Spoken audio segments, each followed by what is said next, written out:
Здравствуйте, эфир телеканала «Осетия Рештон» продолжает программа «В итоге». Расскажем обо всем, что произошло в республике за неделю. В студии Вячеслав Музаев, и в начале выпуска коротко о главном. София 4 годика. Мечтает о подарке сюрпризе. На этой неделе стартовала самая добрая новогодняя акция. В «Елке желаний» принял участие и Сергей Миняйло, чью мечту осуществит глава республики и что дети мечтают получить на праздник. Чтобы они поскорее вернулись домой. Как греет душу весточка из дома. Родные, друзья и школьники со всей республики отправляют письма и посылки военнослужащим, которые выполняют задачи в зоне спецоперации. Как правило, под Новый год все у нас потихоньку начинает дорожать. Контрольная закупка. До Нового года остались считанные дни. В преддверии праздника мы решили выяснить, сколько будет стоить накрыть праздничный стол и не ударит ли это по семейному бюджету.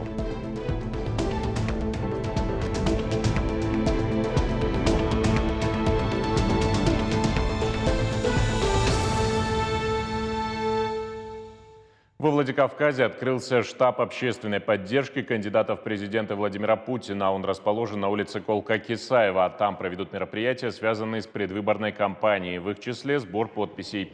Помогать будут волонтеры, им проведут необходимый инструктаж. В штабе также будет работать и общественная приемная партии «Единая Россия». Отметим, в эти дни региональные штабы поддержки кандидата в президенты Владимира Путина открываются по всей стране.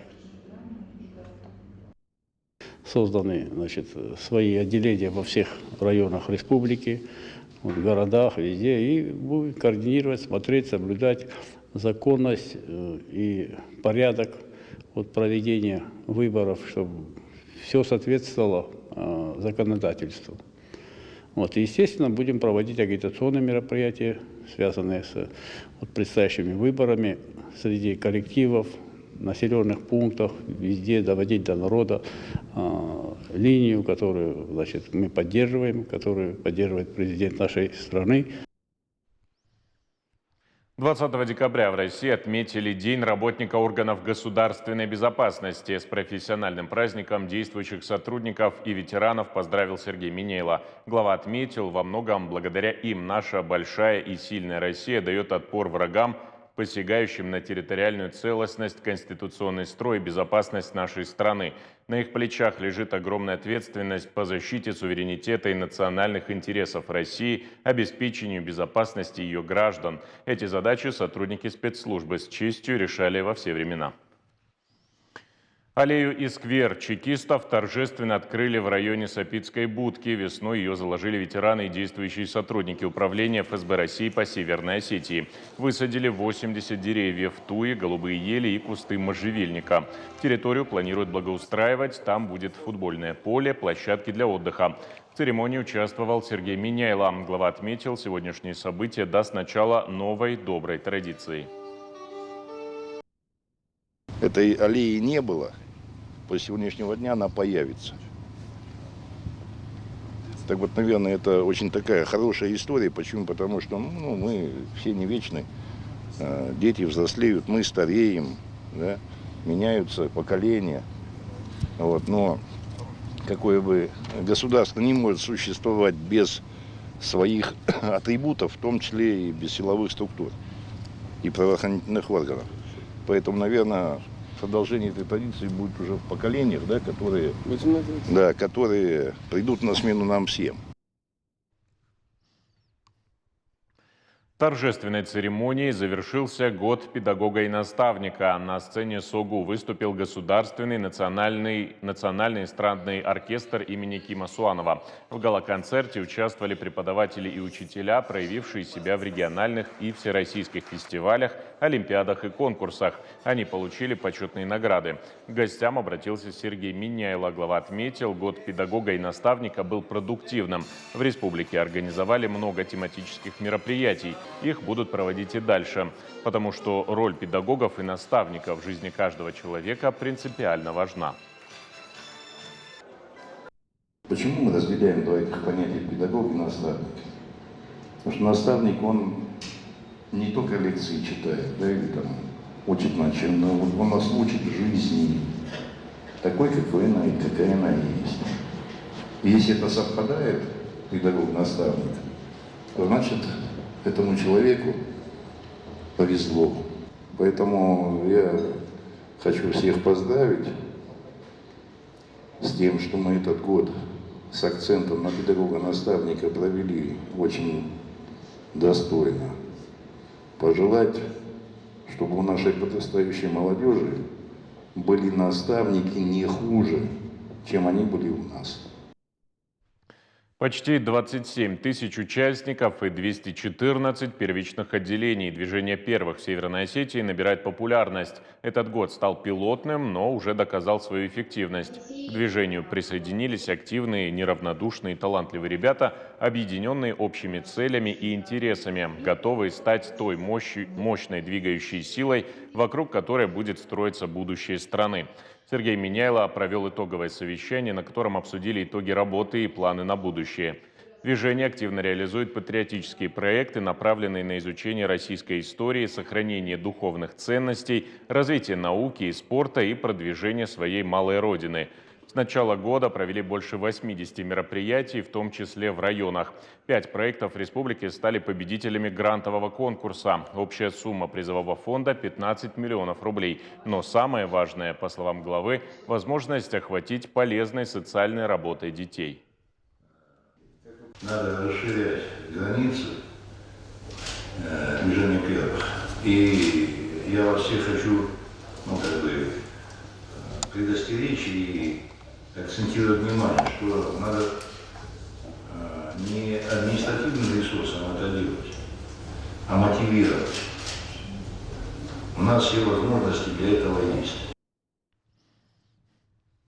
«Единая Россия» присоединилась к всероссийской акции «Елка желаний». 5 конвертов с новогодней елки снял глава республики, секретарь регионального отделения партии Сергей Миняйло. Ребята мечтают о велосипеде, скейтборде, смарт-часах и просто подарки-сюрпризе. Руководитель региона пообещал, все желания детей исполнят в канун праздника. В новогодней акции также участвовали председатель парламента Тимур Тускаев и депутаты от фракции «Единая Россия». Напомним, акцию «Елка желаний» инициировал президент страны Владимир Путин на всероссийском онлайн-марафоне «Мы вместе». Мои внучки и внук, хотя внуки уже взрослые, 12 лет, да, все равно письма пишут. Все равно под елку заглядывают под Новый год. Поэтому давайте мы для них что-нибудь сделаем такое, да, чтобы в то, что они верят, и там что, о чем, думают, чтобы это исполнилось хотя бы в таком маленьком виде. Да. Велосипед, смарт-часы.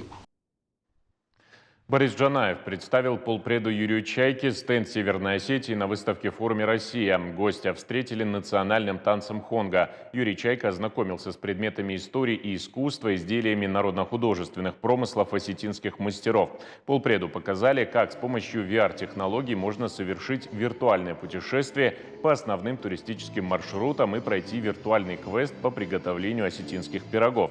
Борис Джанаев рассказал Юрию Чайке о приоритетах региона и отметил, сегодня Северная Осетия активно развивается. С каждым годом регион становится более открытым и привлекательным для инвесторов и туристов. В прошлом году республику посетили почти 1,5 миллиона гостей, и положительная динамика сохраняется. Борис Джанаев поблагодарил полпреда за внимание и поддержку в реализации важных проектов, способствующих социально-экономическому развитию. Выставочную экскурсию трансформируют и обновляют каждую неделю по направлениям спорт, туризм, культура, молодежь, образование, городская среда. Напомним, выставка «Форум России» открылась в Москве 4 ноября по инициативе Владимира Путина. В павильонах ВДНХ представили стенды всех регионов, федеральных органов власти и корпораций, которые знакомят жителей и гостей с главными достижениями страны. 15 североосетинских компаний в этом году вышли на экспорт, 5 из них впервые. Такого результата достигли с помощью Республиканского центра поддержки экспорта. Итоги работы подвели на заседании, которое провел премьер Борис Джанаев. За 3 квартала внешнеторговый оборот превысил 230 миллионов долларов. Это почти на 14% больше, чем годом ранее. Наши предприниматели поставляют товары в Армению, Грузию, Ирак, Турцию, Южную Осетию. В основном продовольственные товары и сырье, минеральные продукты, металлы и изделия из них.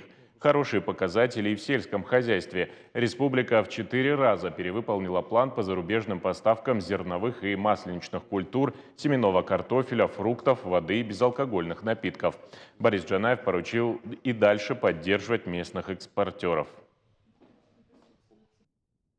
Министерство экономического развития нашей республики во взаимодействии с заинтересованными органами власти и организациями продолжит внедрение на территории республики инструментов регионального экспортного стандарта 2.0. Завершить разработку региональной программы по развитию экспорта. Продолжить работу по оказанию содействия экспортерам республики с использованием всех инструментов поддержки. Проработать и представить предложения по расширению перечня инструментов поддержки экспорта. Представить план мероприятий по развитию экспортной деятельности на 2024 год. Тем, кто отстаивает интересы государства на передовой, активисты Народного фронта восстановили 3 автомобиля и отправили их бойцам батальона «Шторм Осетия». Послали гуманитарную помощь. К акции «Все для победы» присоединились местные производители. Они приготовили около 1000 осетинских пирогов с разной начинкой. Всего получилось 20 тонн груза. Совсем скоро направят еще 10 таких внедорожников. Их сейчас подготавливают в техцентре. За всем лично следит председатель парламента республики Таймураз Тускаев.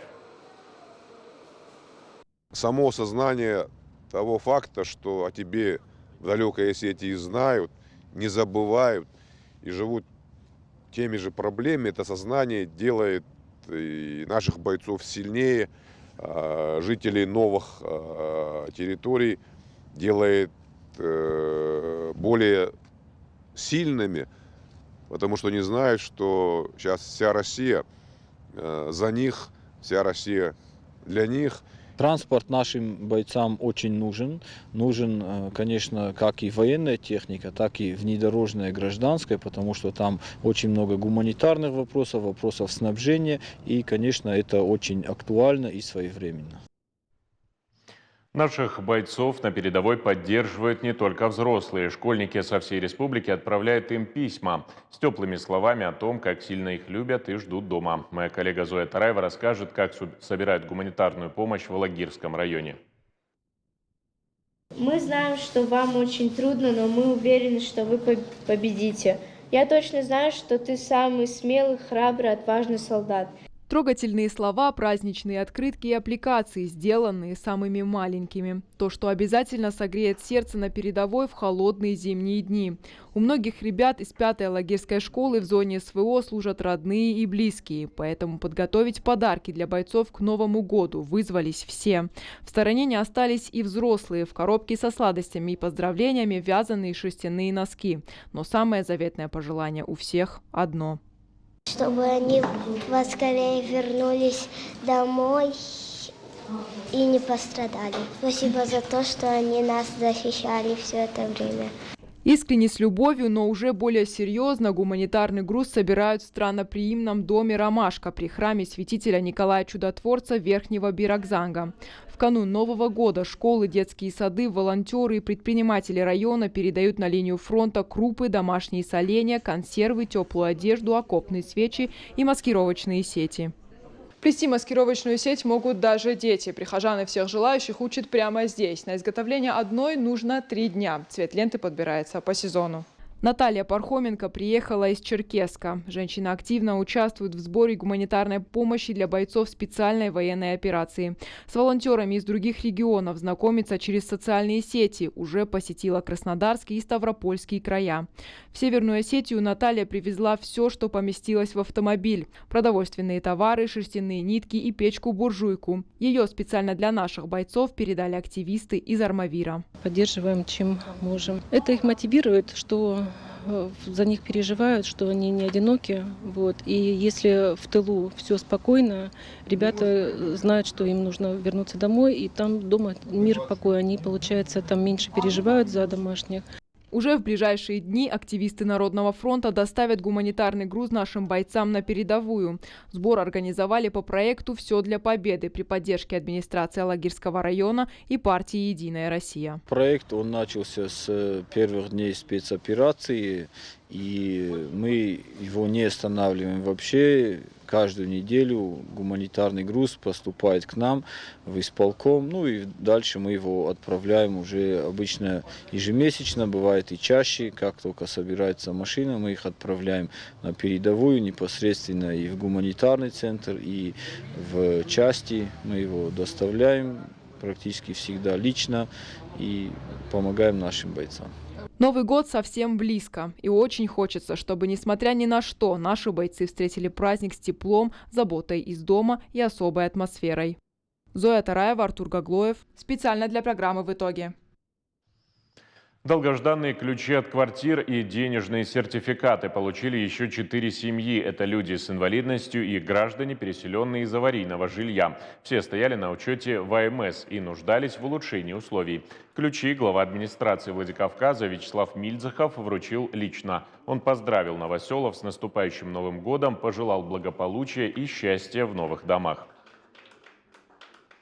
Хотелось бы, конечно, максимально для всех разово предоставить и сертификаты, и квартиры, но, к сожалению, не совсем получается. Но благодаря Сергею Ивановичу он поставил перед нами эту задачу, которую по мере возможности мы выполняем. Это, безусловно, это хорошая поддержка для наших горожан, которые нуждаются в улучшении жилищных условий.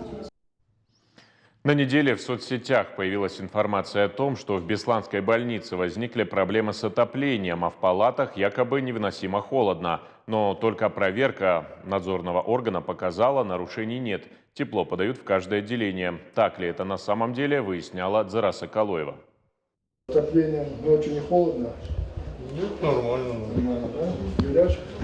Да, это... Как самочувствие, всего ли хватает, а, пожалуй, самый актуальный вопрос – не холодно ли? Такой обход пациентов главврач Алана Дырхаев проводит ежедневно. В Центральной клинической больнице Правобережного района всего 7 отделений. Сейчас на лечении 142 пациента. Жалоб, по их словам, нет и не было. В палатах тепло. Насчет тепла здесь никаких проблем нету. Я уже неделю здесь.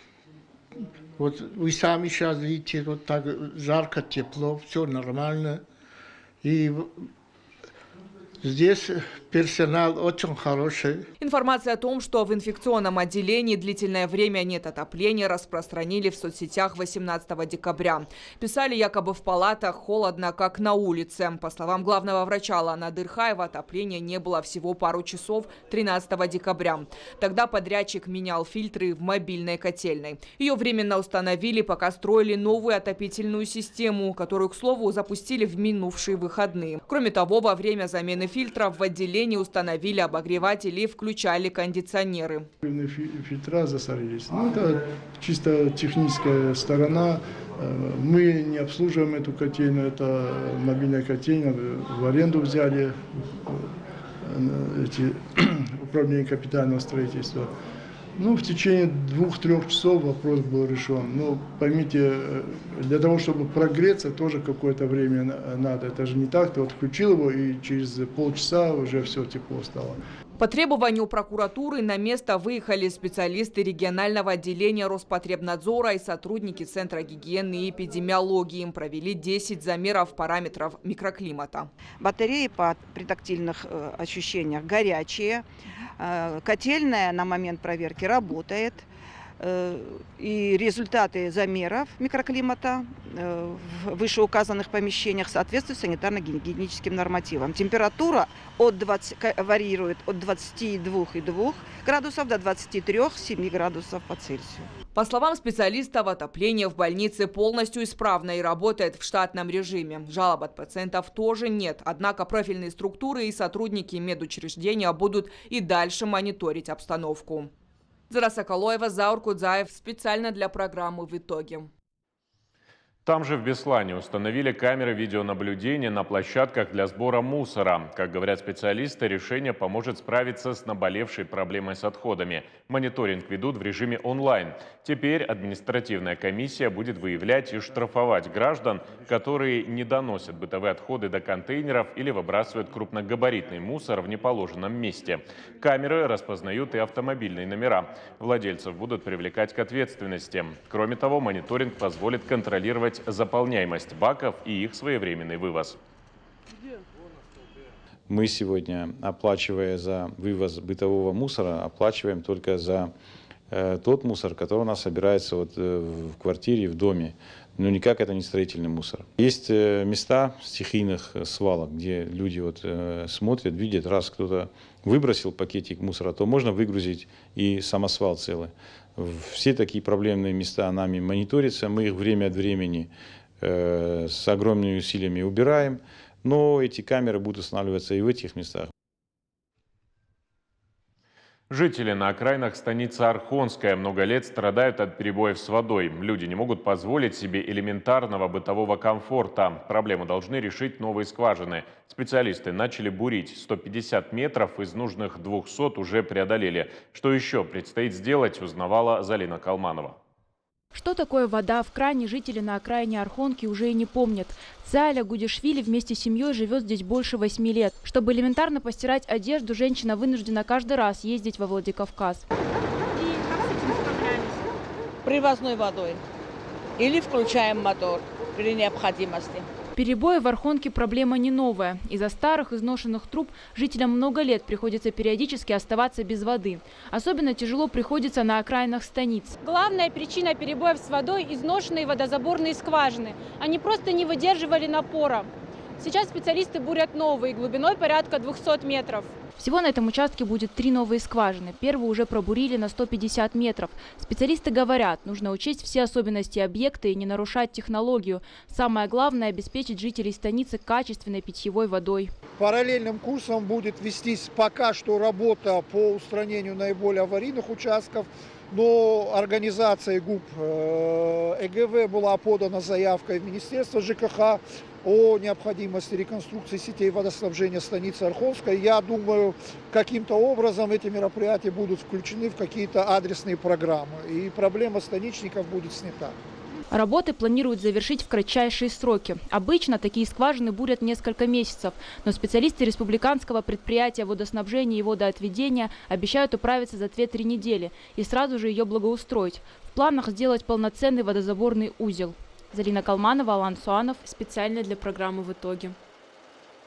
Как достичь результата в любимой работе и какая формула профессионального успеха? Секретами мастерства с самыми активными школьниками республики поделилась Альбина Плаева.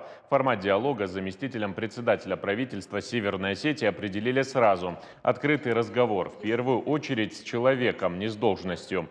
Вопросы звучали абсолютно разные, но большинство посвятили образованию в России и, в частности, в нашем регионе. Спрашивали, например, появятся ли у нас новые образовательные центры. Альбина Плаева отметила, в планах есть строительство таких учреждений.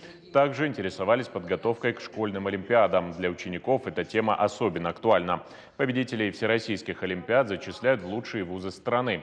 Еще один вопрос – как справиться с большой нагрузкой? Не ошибается тот, кто не работает, ответила Альбина Плаева. Дискуссионной площадкой стал образовательный центр «Вершина». Разговор с вице-премьером открыл 3-й сезон североосетинского просветительского проекта «Лекториум». Это юбилейная 20-я встреча школьников с самыми интересными и успешными людьми республики. Я надеюсь, что все, что за пределами учебного процесса, вам тоже доставляет какое-то удовольствие. И старайтесь запомнить свое время. Вот не с гаджетом, не с телефоном. Я понимаю, что я сейчас банальности говорю, но цените свое время. Оно так быстро заканчивается, и вы очень быстро приступите уже к какой-то своей взрослой части, которая требует ответственности, обязательств. А то замечательное время, которое у вас сейчас, оно не повторится уже никогда. Какие ловушки есть сегодня в информационном поле? Как не стать жертвой манипуляций и уметь отличать фейки от правдивых новостей? Форум «Интенсив СМИ Мы» стартовал во Владикавказе. Для школьников, студентов и детей с ограниченными возможностями здоровья мастер-классы и лекции провели ведущие журналисты республики, а также ученые и педагоги. Программа обширная. Ребята смогли попробовать себя в качестве телеведущих, продюсеров и фотографов. Участникам ответили на все интересующие вопросы. Они получили возможность погрузиться в медиапространство и уже сейчас выбрать для себя будущее направление. В завершении каждому вручили сертификат, а самого активного ждал специальный приз «Энциклопедия Мой Рестон». Форум – часть большой государственной программы развития и поддержки СМИ. Его проводят во 2-й раз. Форум детский, молодежный, просветительский, образовательный, форум погружения в мир информационных технологий, журналистики, истории, грамотности, информационной гигиены. И даже в этом году мы добавили еще сегмент блогерства и кинопродюсирования. 20 век показал нам полет человеческой мысли, и мы получили глобальную сеть интернет, которая паутиной окутала буквально весь земной шар, открыла все двери для получения и распространения информации на любые расстояния. А как отличить правду от лжи или ложь от правды сегодня в глобальной сети? Потому что 90% сидящих в этом зале людей, они используют сеть интернет для получения информации. Сейчас небольшая реклама, после продолжим выпуск. Мы продолжаем выпуск. Чтобы Новый год удался, необходимо своевременно подумать о праздничных украшениях. Об этом позаботились школьники и студенты республики. В парке имени Жуковского провели благотворительную ярмарку «Формула добра». Любой желающий мог приобрести уникальные изделия ручной работы и при желании вкусно перекусить. Конечно же, не обошлось без танцев и поздравлений с наступающими праздниками. Слово Зои Атараевой. От разнообразия буквально разбегаются глаза. Купить подарок и совершить доброе дело может каждый. Елочные украшения, вязаные игрушки, деревянные шкатулки, сумки и выпечка. Все это дети сделали своими руками. Каждая девочка вложила в это изделие, в эту игрушку свою душу. И я думаю, то, что сделано своими руками, это намного больше ценится, чем это сделано на автоматах. Внести свой вклад пришли целыми семьями. Самые маленькие смогли попробовать себя в творчестве. К примеру, студенты торгово-экономического колледжа подготовили для них мастер-класс по росписи пряников. Я участвовала в первый раз, и мне понравилось это, потому что я доставляю радость детям. Видеть улыбки на лицах – это очень прекрасно. В преддверии Нового года жителей и гостей республики своим появлением обрадовал Дед Мороз прямиком из Великого Устюга. Настоящую праздничную атмосферу на площадке создали танцевальные и музыкальные коллективы. Равнодушным не остался никто.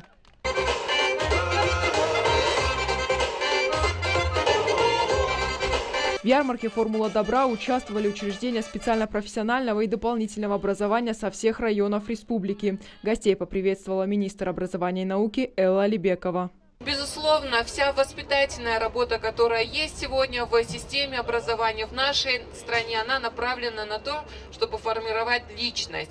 И если говорить про духовно-нравственные ценности нашей страны, которые испокон веков всегда были очень сильными, то, наверное, вот такие мероприятия позволяют сформировать людей, которые любят свою страну, которые гордятся своей страной, и людей, которые хотят в будущем внести существенный вклад в развитие своей страны. Познакомиться с традициями и культурой региона пригласили учеников из Новополтавской школы Черниговского района. Ребятам показали достопримечательности и рассказали об обычаях. Гости остались под большим впечатлением. Были в горах, в монастырях, в парке, в театре, в музеях. Вы знаете, мы увидели вот эту осетинскую гостеприимность, хлебосольство, которым мы тоже очень богаты. И любовь вашу. Пусть вот эта вот любовь ваша столицей вам воздастся от нас. Как говорится, как запустил бумеранг в 10-кратном размере, он вернется с той же любовью. Спасибо вам большое и низкий поклон за такое участие в нашей сегодняшней судьбе.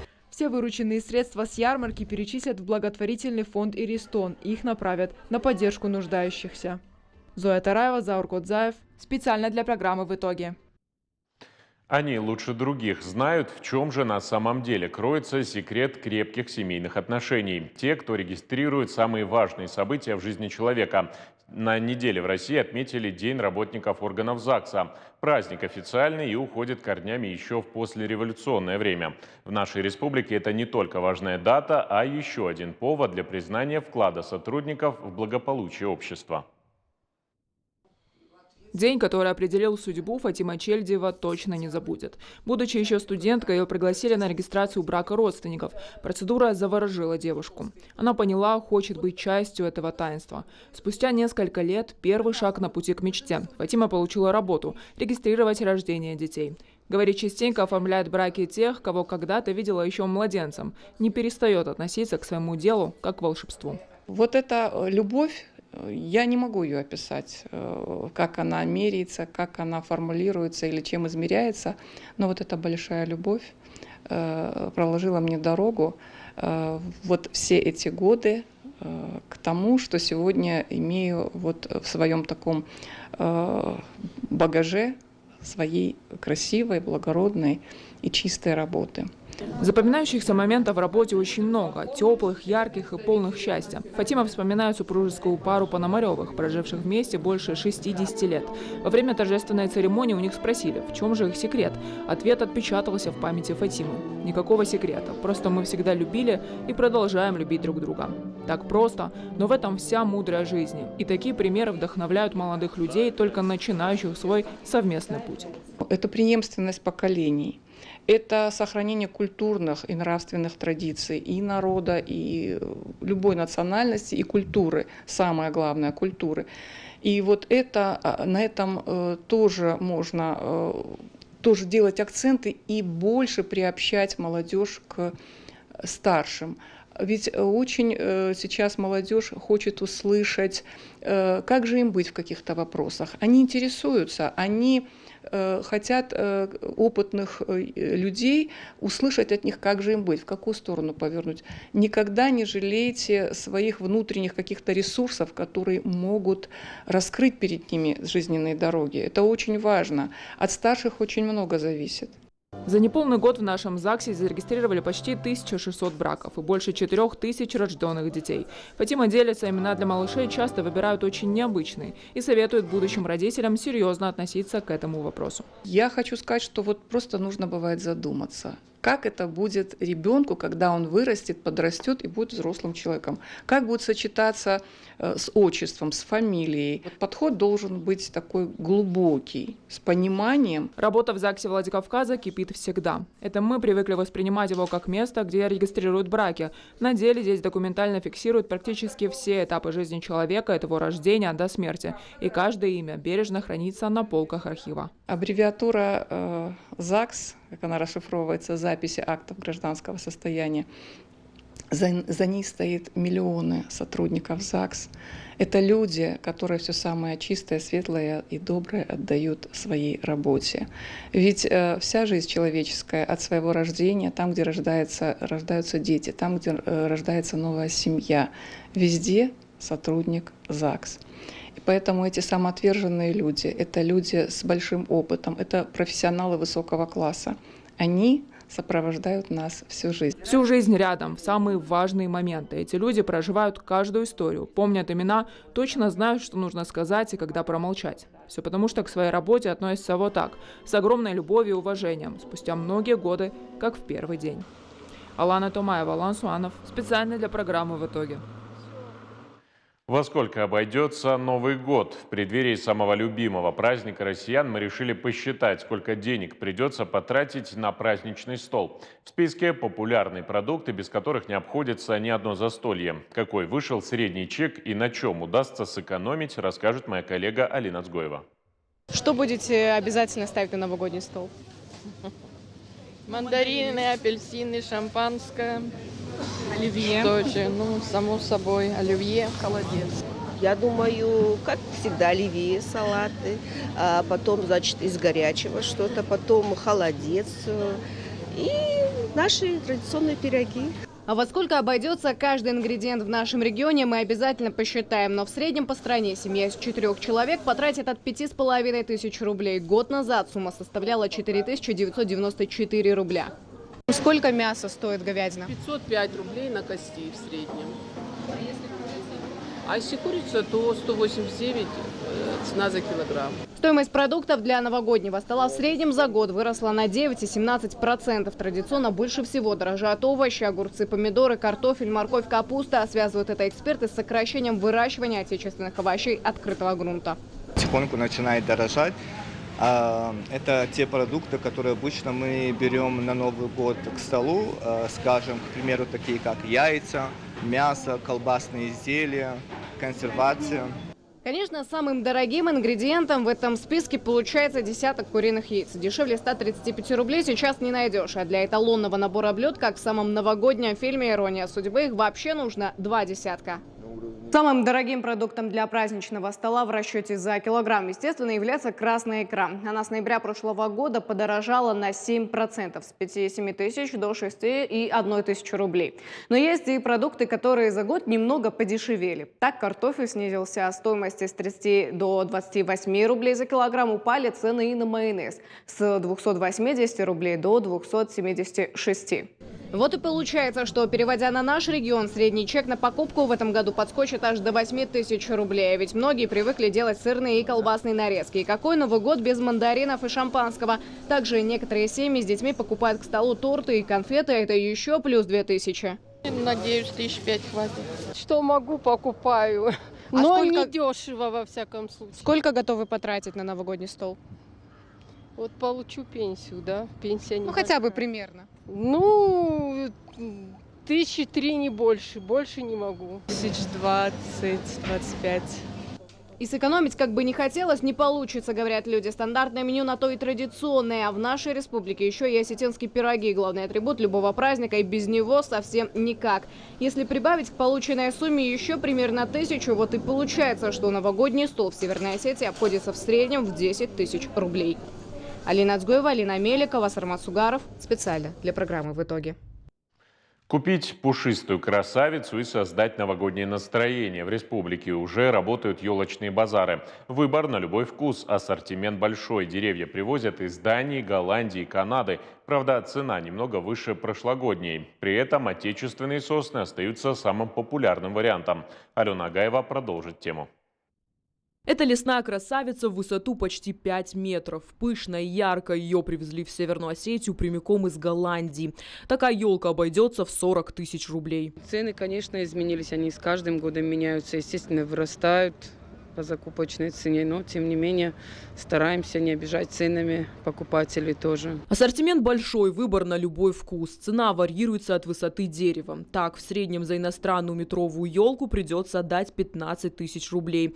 За двухметровую от 25 тысяч рублей, а за крымскую сосну почти 35 тысяч рублей. Наши елки стоят гораздо дешевле, от 1,5 до 6 тысяч рублей. Те, кто любят новогоднюю атмосферу, но не хотят ставить елки, покупают пихтовые ветки. Средняя цена на них от 500 до 1000 рублей. Продавцы даже соберут вот такие красивые букеты.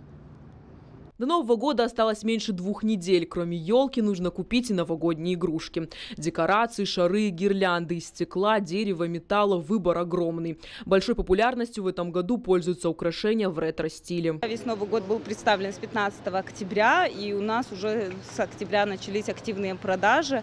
В этом году у нас есть очень много интересных позиций, которых не было в прошлом году. Соответственно, цены у нас тоже ниже, чем на рынке, потому что мы мониторим цены и, соответственно, предлагаем нашим гостям самые низкие цены, потому что это девиз нашей компании. Какая елка лучше, живая или искусственная? Все зависит от предпочтений. Для кого-то Новый год – это в том числе аромат свежей ели, а вот искусственный выбирают те, кто за практичность и экологию. Я искусственную, а вы? А я живую. А почему?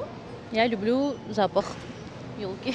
Я не хочу, чтобы вырубали живые елки, потом это все валяется как мусор. Вообще, наверное, искусственную, потому что, чтобы из года в год не выбирать, не ездить и так далее. Я предпочитаю искусственные. Мне жалко, когда вырубают деревья. Я к этому очень болезненно отношусь. Живая. Живая? А почему живая? Скажи, она вкусно пахнет, да? Дай. Пахнет вкусно, да? Дай. Казалось, что живая лучше. Сейчас я, наверное, думаю, что нет. Пусть она растет. Мне больше нравится искусственная, потому что можно каждый год использовать. Больше предпочитаю живую, потому что запах из детства прям. Наверное, искусственный. Живую хорошо, запах хороший, но разовой. Елочные базары в республике открыли 15 декабря. Покупают их пока не так активно. Люди подходят, узнают, сравнивают цены. Как говорят продавцы, пик спроса традиционно бывает с 25 по 31 декабря. Алена Агаева, Артур Дудаев. Специально для программы «В итоге». Окунуться в быт Алан, увидеть своими глазами богатейшее наследие предков. 4 года назад во Владикавказе открыли Центр развития народных художественных промыслов. В нем десятки экспозиций и все ручной работы. Мастера никогда не повторяют свои изделия. Именно поэтому выставочные образцы высоко ценят и гости региона, и эксперты международного уровня. Традиционный пояс женского национального платья наполнен глубоким смыслом. Каждый элемент сакрален, а его создание – кропотливая работа. В Центре развития народных художественных промыслов представлены пояса мастера Казбека Хозиева. Здесь сотни экспонатов. Изделия из драгоценных материалов, камня, дерева, войлока и керамики – все сделано вручную. Осетинские плетеные платки, украшения и музыкальные инструменты – все, что демонстрирует самобытность нашей культуры, ее историю, традиции. Здесь можно увидеть работы десятков ремесленников. Экспозицию постоянно пополняют. Никаких ограничений нет, я бы сказала. Человек переступает порог нашего центра, он видит весь тот спектр или даже ассортимент, правильно сказать, товаров, который у нас представлен. Мы с удовольствием принимаем работы каждого мастера, и главное, чтобы эта работа несла национальную тематику, потому что здесь все-таки человек приобретает то, что будет напоминать ему об Осетии и о промыслах нашего региона. Экспонаты центра в очередной раз высоко оценили на выставке «Ладья. Зимняя сказка-2023». Первое место в номинации за лучшее художественное оформление региональной экспозиции. А готовили ее действительно тщательно. Над созданием трудились дизайнеры. На стенде региона представили порядка 25 мастеров. Каждый вызвал живой интерес у посетителей. На выставке были представлены работы Алборова Аслана, фирма «Орион». Похожая работа представлена сейчас у нас в центре. Это колчан, лук, стрелы, нож, пояс. Не хватает скифского меча, но этот набор просто доставлял людям огромное удовольствие, потому что каждый гость, который подходил к нашему стенду, они восхищались той проделанной работой, которой занимается фирма «Орион». Более 35 лет они занимаются и воссозданием, и реконструкцией скифского оружия по мотивам археологических раскопок. В этом году программа была не только культурная. Большой акцент сделали на деловую составляющую. Так удалось заключить новые соглашения и наладить связи.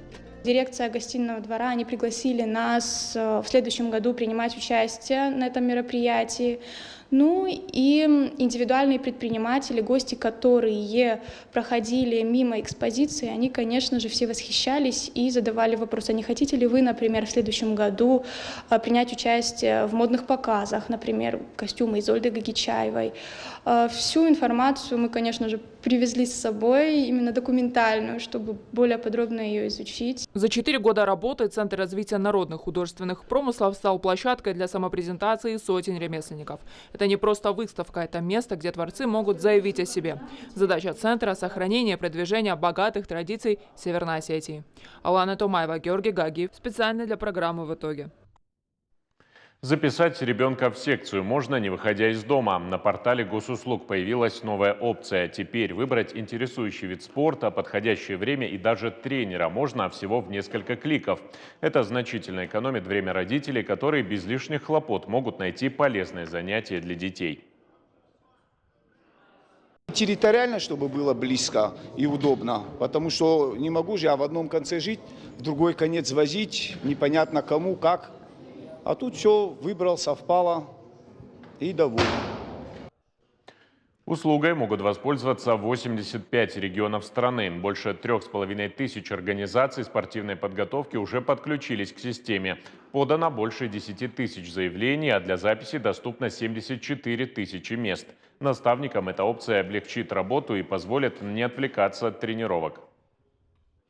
Уже ребенка приводят, и тренер начинает с ними уже работать, то есть нету лишних, как раньше, волокит, так скажу, и намного легче это.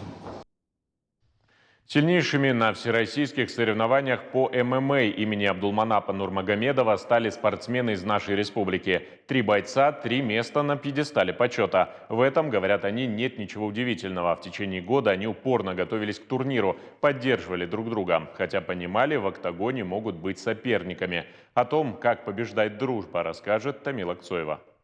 Расслабить руки, натянуть на себя максимально ладоши.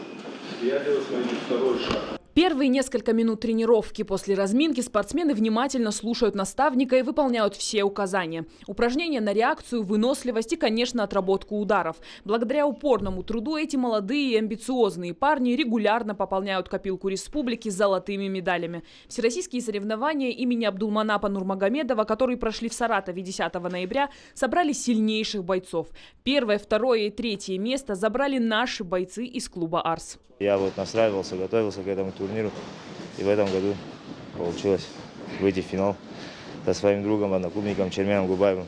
Эдуард Чибиров и Чермен Губаев разделили между собой золотую и серебряную медали. Дрались в самой конкурентной весовой категории – 70 килограммов. В прошлом году Эдуард тоже участвовал в турнире, но занять место на пьедестале так и не удалось. Поэтому дал себе обещание – в следующий раз вернется с кубком. И сдержал его. Встретиться в октагоне с другом непросто, но для этих ребят вопрос о конкуренции даже не стоял. Наоборот, рассказывает Чермен Губаев, чувствовал радость за товарища. Мы обговаривали с Эдиком, что если мы выйдем в финал, то сделаем себе этот сюрприз на Новый год. На пути к финалу оба провели по 3 боя и все время поддерживали друг друга и давали советы. Наставники Инал и Геннадий Кадзовы перед турниром проводили усиленные тренировки. В зале по несколько часов утром и вечером. Правильное питание и строгий режим – важные составляющие успеха. И как итог – заслуженные победы. Но похвала для спортсмена – непозволительная роскошь. Здесь есть всегда к чему стремиться. Не бывает такого, что даже если спортсмен выиграл, одержал победу, мы говорим: ты молодец, все отлично, иди отдохни. В каждом бою бывают у спортсмена ошибки, победный это бой или нет, и мы стараемся сделать так, чтобы спортсмен дважды одни и те же ошибки не совершал и от боя к бою, от турнира к турниру совершенствовался. Они показали красочные и зрелищные поединки, но расслабляться рано. Впереди новые соревнования. Профессиональный турнир ACA Young Eagles пройдет в середине января в Грозном. Чермен и Эдуард усиленно готовятся и хотят вновь достойно представить республику. Тамила Кцоева, Георгий Гагиев. Специально для программы «В итоге». И это были все новости уходящей недели. Я прощаюсь с вами. Всего доброго.